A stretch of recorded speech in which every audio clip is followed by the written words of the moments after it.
સધી માત કી જય. આ લોકમાં આવ્યા પછી તમારા કામ થયા કે નહીં? દયા નહીં આપણા ઉપર તો પૂરેપૂરી. શું કામ થયા અને કેટલા ટાઈમમાં થયા? કાંઈ એમ તો જુઓ ને હવે હરિઓમાં આવતો હતો એટલે એને તો મહિનામાં માતાજીએ વિઝા હલાવી દીધા, અમેરિકા ઉતારી દીધો. જ્યાં પછી એને તકલીફ થતી હતી, માતાજીએ કીધું કે મહિનો નહીં થાય. અને ત્રીજા રવિવારે તો બીજા રવિવારે સેટ થઈ બીજા જ ગયું. રવિવારે માતાજીએ ટાઈમ આપ્યો એ પ્રમાણે કામ થયા તમારા? પહેલા માયા દયા કરી અસલ.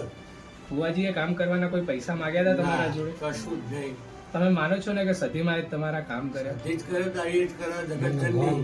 લેખમાં મેઘમાં રહે તો બોલો સતી માત કી જય. સિકોતર માત કી જય. મેલડી માત કી જય. ગોગા મહારાજ